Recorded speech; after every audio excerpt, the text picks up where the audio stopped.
Hi, Jason. How are you? Very well, sir.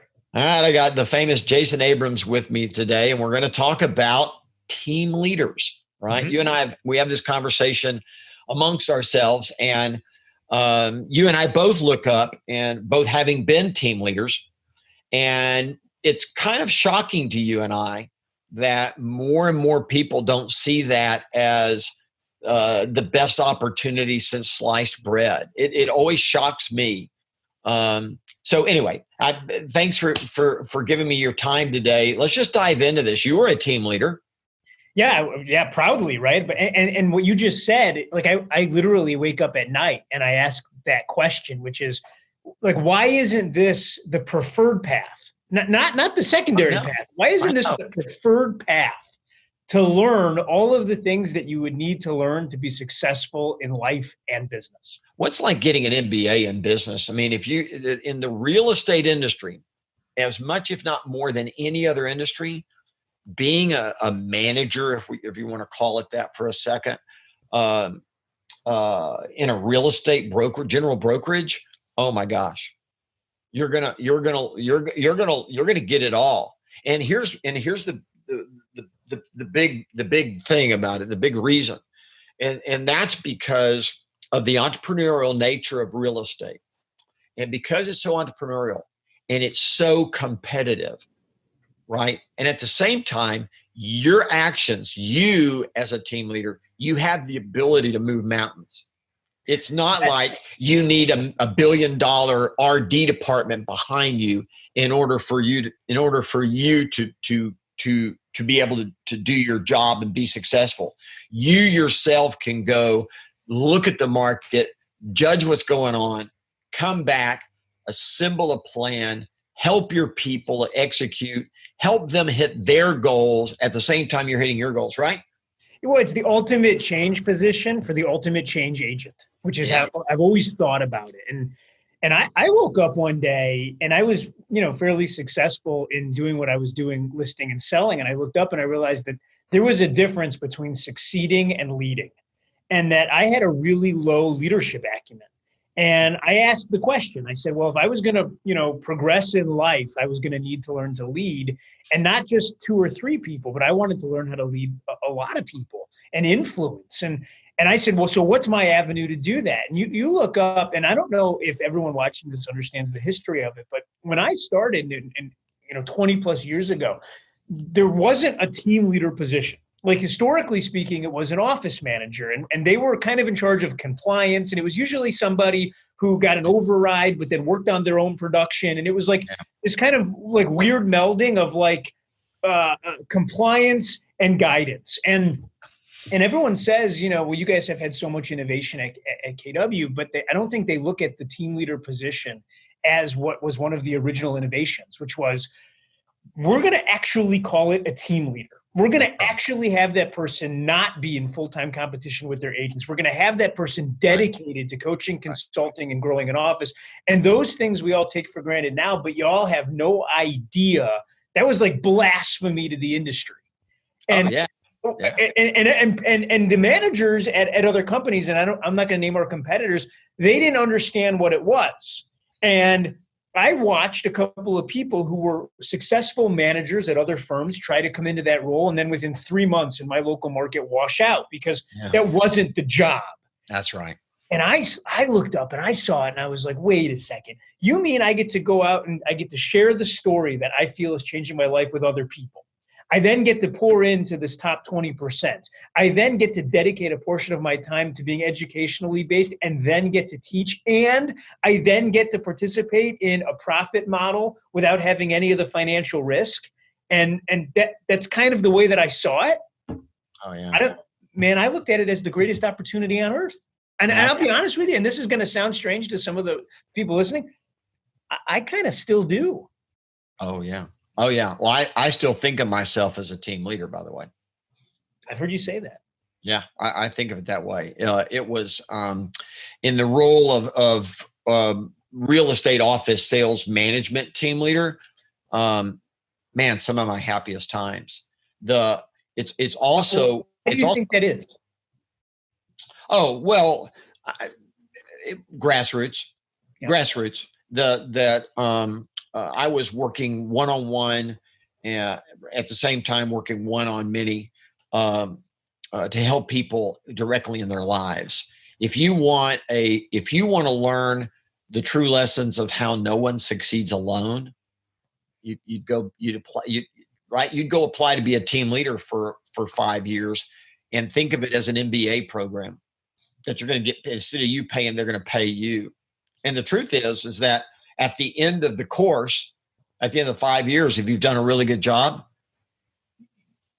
you have a job for life. You at a very high pay level, not at a low pay level, at a the money that you're making at that level, if you succeed at a high level, Jason, is the same net money that top agents make. And to be candid with you, not only is it the same money, but it experiences less variation. It's in the top 1%. Yes. Yes. If you're at that level, you're earning in the top 1% of what real estate agents make. Well, and I think that right now, and it's something that I carry heavy, but I had an agent say to me the other day, they said, I'm not really sure where the next opportunity for me lies. And we could talk about opportunity because it's no one's job to make one for you. It's your job to identify the one that you want. But going along with that, I look up and I see, and I don't know, you tell me if I'm wearing rose-colored glasses, because I see more opportunity in KW today than it ever had when I was coming up, simply by nature of size and natural business aggression, because we don't want to stop, and competitive nature, meaning now you got 800 plus offices that need the best talent in the world. So you anyone that thinks that we're actually limiting opportunity, I scratch my head. I don't understand. Here's the thing. Here was one of the gifts. Yeah, I'm with you 100%.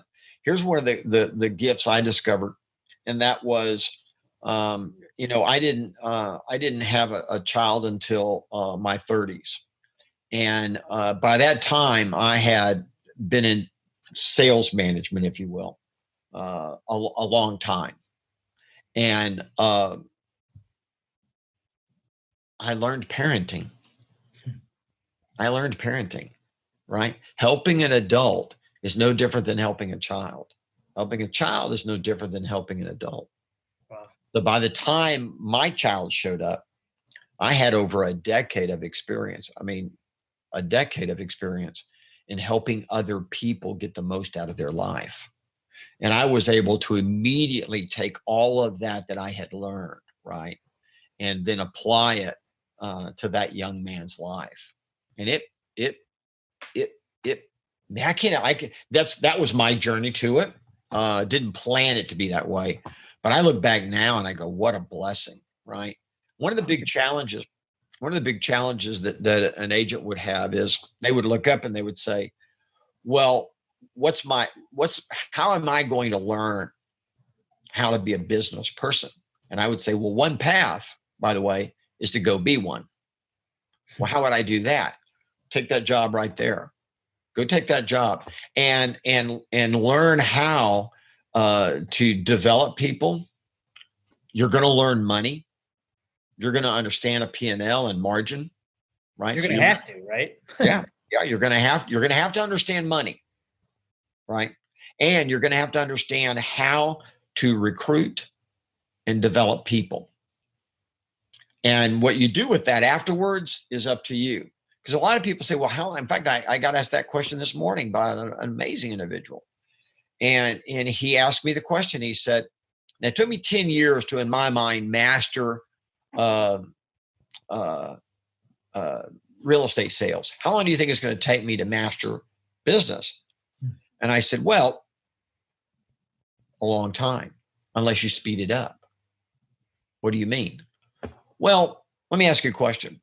In that 10 years, did you get up every day and work on being a salesperson? He said, yeah. I said, did you lead generate every day? Yeah. Did you learn your scripts and dialogues, your presentation, hone your knowledge? Every day you got better and better at that, right? I mean, you put in all your focus was on that, right? He goes, yeah. How much time are you putting on being a business person? Because if it took you 5 years or 10 years to be a great salesperson, and you did that 8 hours, 9 hours a day, my question for you, buddy, is how long you, at the pace you're going right now, you answer the question. And he thinks about it and he goes, maybe never. And I went, whoa, that's going to cost you a lot of money. Wow. I mean, if they had the most amazing program on the planet that you could go enroll in right now, that would absolutely fast track you to understand money management and understand people, would that be worthwhile to you? Of course. Yeah. Well, by the way, they call that a team leader position. Go take it. Yeah. And they say, well, what do I do with my sales business? Say, what do you mean? This is going to make you do it better because you can't cheat. That's exactly right. And you know, the things that I found interesting about it was you have some people that would look up and they'd say, well, coaching my top 20%, that's something that I have to do. And in my mind, I'm thinking like every one of those conversations is actually your experience into their business, which means if you're doing it the right way, then indirectly you're a business consultant across 20 or 30 different businesses, which means you're learning at this amazing rate. The same reason, and if I get it wrong, tell me, but I remember 10 years ago, you interviewing me for Agent Mountain. And I thought it was for me. And now years later, I realized you were doing a lot of those interviews, not only to highlight the people that were in the company that had earned that, but you were using that as your sport and your research.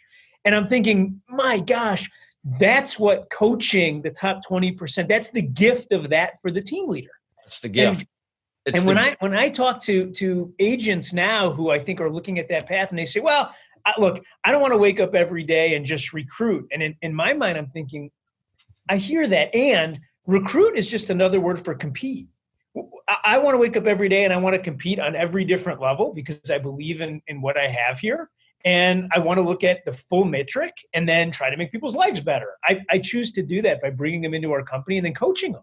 Well, here's the thing. The business is this journey of I do it, we do it, they do it. So over here, after 5 or 10 years as a salesperson, you pretty much may have mastered the I do it. Mm-hmm. Yeah. How good are you at they do it? It's hard. That's hard. That business is they do it. Now, a self-employed business is we do it. But they do it is a whole different thing, man. It's a whole different thing, right? Yeah, I don't think you ever are going to hear like a Nick Saban wake up and say, I don't like the recruiting part. Well, here's the thing. Well, yeah, no, of course not. Well, by the way, recruiting is easy when you have something to recruit to. Yes. So this idea that recruiting is hard, that's a joke. It's not hard at all. I mean, if you have something to recruit to, you'll find people that want that. But here's the thing again, is you're going to get really good at something if you wake up every day and you have to put in 8 hours of developing people, working, finding people, going into business with people and working with people. What are you going to know on the backside? And look, it's like, again, I had several conversations this morning and it all comes over here to this side of people. And I'm looking at these individuals and these are really amazing individuals. They're on the slow path. Why? Because they're sales agents and they're only hiring 5 people. They're only hiring 15 people. They're not hiring a lot of people. This is why real estate agents get challenged, because they go to hire an assistant. They don't hire an amazing one, but they hire a good one. Then they become part of their business family and they live with them. Look, no offense. Do not call yourself a business person. No, that's a practice, and we take nothing away from that. But Nothing it's a totally different skill set. No, if you want to be a business person, then go immerse yourself into a fast track program that will turn you into a business person. Well, yeah, and I was thinking about it last night in preparation for this discussion, and I asked myself the question. I said, let's pretend for a second that the ecosystem that you're a member of didn't exist today.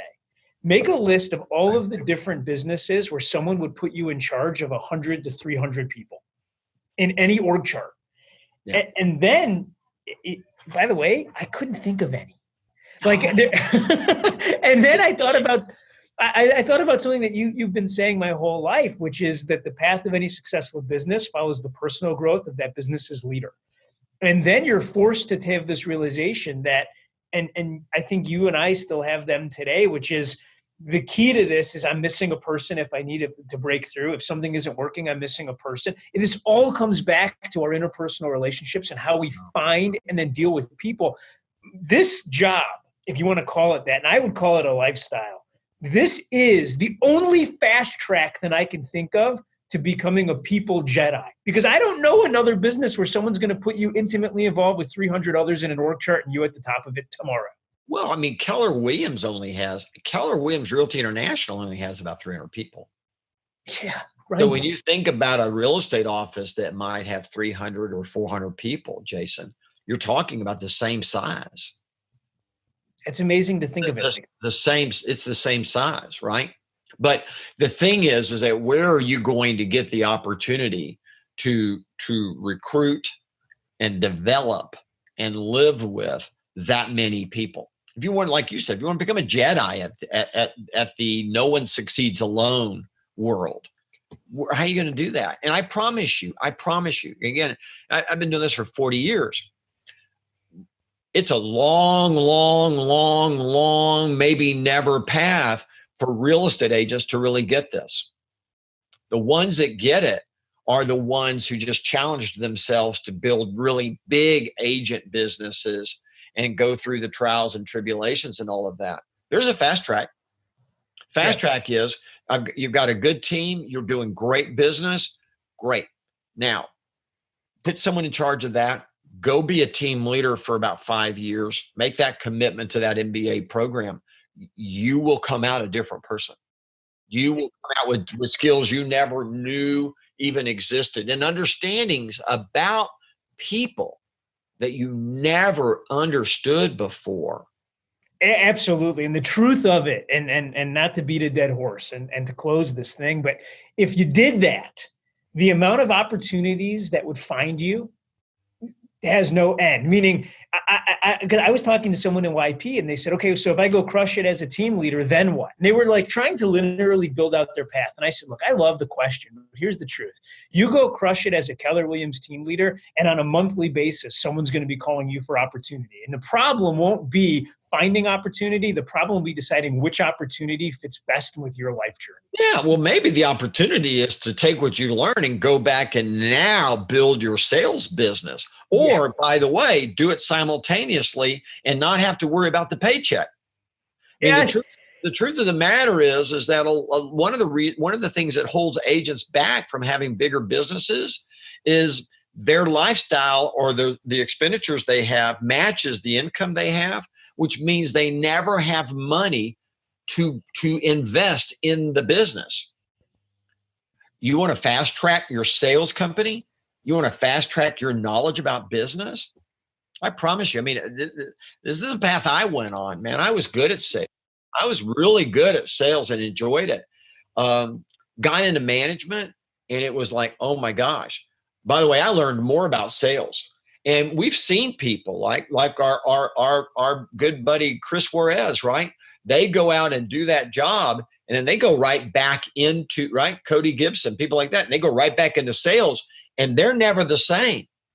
That's what really surprised me because I was thinking about this. A lot of the people that I would consider mainstays within the company right now have went down that path. And then I was thinking about 2 weeks ago when we did the top team leader mastermind together. I'll tell you what, you go through that top 100 list, the business acumen of those folks, I take the Pepsi challenge against them and a ton of CEOs from significantly larger companies because of the way that they've been forced to grow in that role. Oh yeah. That's exactly. It's just a fast track, Jason. It's a fast track, and you do it well. And it would allow, if you had a sales business, you do it well. The job is going to pay your lifestyle living expenses, which allows you to take all the money that your sales team is doing and put it back into that business to grow it. And what you're learning here, you apply there, and what you're learning there, you apply here. it's amazing thing. And when you say, well, what would be my next move? Your next move is what you should have been doing all along. Take that knowledge and understanding and apply it to your sales business. A lot of people get that all wrong. They go, well, what would that be a path to? And I go, how about being a smarter person? How about a path to being a better business person? How about a path to, by the way, over that 5-year period, being able to invest 100% of every dollar your sales business makes back into that business? What would that business look like if you could invest all that money back there because you're good here? What would that look like, Jason? What if you never had to take a dime out of your sales business for 5 years? How about 10 years? You never had to take a dime out. You literally just put the money back in and back in and back in and kept building and building by hiring another person. How do you become a great business person? Hire another person. Hire another person. The average real estate salesperson, even a good one, may only hire 3 or 4 people, 5 in their lifetime. That's all. Mm-hmm. By the way, that would be like going on 5 listing appointments. Yeah, you wouldn't be. That's the equivalent of knowledge. Yeah. Yeah. And or I've only worked with 2 people, right? Or I made an amazing hire my first time and I never hired anyone else. Yeah, 100%. Right? I still remember sitting in the back of the room of a Howard Brinton seminar, bless his heart. And I was in the back of the room of this auditorium, and at the front there was a stage. It had tons of these amazing real estate salespeople on the stage, and the topic was hiring. And what was fascinating is they were pontificating, but half of them had hired their kids. And I'm sitting in the back of the room going, oh my gosh, does anybody see this? Really what's going on is they should just be saying, have good genetics. Yes. Right? Because I later got to know those people on the stage. They weren't good at hiring at all, Jason. And yet Howard had put them on stage as the epitome, as the role model of the best business-minded hiring in the industry. And I'm going, it is very rare, no offense, it's very rare to find a group of real estate agents who understand how to really hire and how to develop people. Mm-hmm. And it's not because they're not brilliant. I mean, our industry is its middle name should be brilliant. I mean, the salespeople that at least I'm with are just the most amazing people. They all struggle, however, with their business acumen. And the reason is because in order to have a good sales career, they didn't need to hire a lot of people. When you experience hiring greatness and you get to ride shotgun with greatness, you're never the same. You never look at people the same again, right? All it takes is for you to ride shotgun. If you want to look at the lives and analyze the sales decisions of 300 salespeople, right? 400, whatever it is, over let's just say a 5-year period, how smart do you think you become? Oh my gosh. And if you pour into that as the consultant and you're constantly bringing new people, I'm always amazed when you and I do recruiting appointments. Even now, we hear about a model that we've never heard of. This happened to us the other day. We were interviewing this sales agent from a different company. She told us about a model that we had never heard about before. And now we're researching it. And we got off the phone and said, man, that's really smart. Yeah. So think about it. If that doesn't turn you on, then I don't know. You might be missing it already. But Well, think about it this way. I wrote the book on it, and I didn't write it because I was selling it, right? I did sell, but I wrote the book because I had been in the team leader role, and I had ridden shotgun with all of these amazing individuals. And I learned by watching and trying to help them and seeing what they did right, what they did wrong, what worked, what didn't work. And then over time, seeing how that played out. That's how I wrote the book in 90 days. I wrote it out of my spiral notebook, right? Out of my spiral notebook, man, out of my observations from just trying to help people, right? After a while, you get really, really good. And right, yeah, it's like you hit the mother lode. You get to look into the lives and the experiences and the highs and the lows and the rights and the wrongs of so many people. You become the accumulation of all that knowledge. So right now you're walking around with the knowledge of yourself and your life. You've mastered your game. But at the highest level, you want to master the game if you want to be the best. And if you're only playing your game, you never master the game. That's the beauty of that. Never master it. There's just no way to do it. It's just an impossible. And doesn't mean you're not amazing. Doesn't mean to have amazing life. It doesn't mean any of those, that you don't have any of that. It doesn't mean that. But if you want to play at the highest level, if you really do, if that's what drives you, right? I heard an agent ask you the other day, it was a team leader actually, and she said, how do I get better with command? And you said, oh, it's real simple. Just go do it. Then do it every day. And the simplicity of that,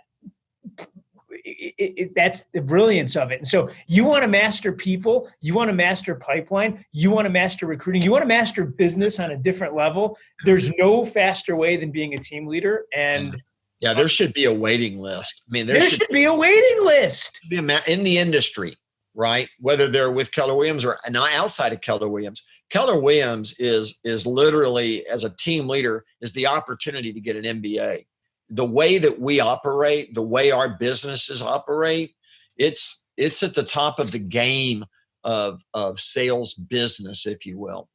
Yeah, well, I was looking out and I look around the people around me on your executive leadership team right now, and I'm looking at Mark King, and I'm looking at Matt Green, and I'm looking at you, and I'm looking inward, and we were all team leaders. And then I'm looking at the regional positions of the same thing, and I'm thinking there's something going on here. And then you look up and realize that in a way we enter into a social contract with anyone that takes that role, which is we're going to train you to be business Jedi.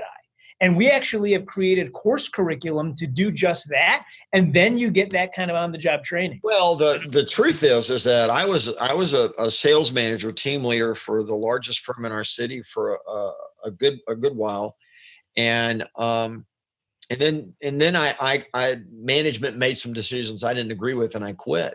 And the owner said, "What are you going to do?" I said, "Well, I'm going back in sales. I'm going to sales with what I now know." I'm going back. And unfortunately, he said, how much money would it take to keep you? And I wrote down a number that he'd never paid before, and he agreed to pay it.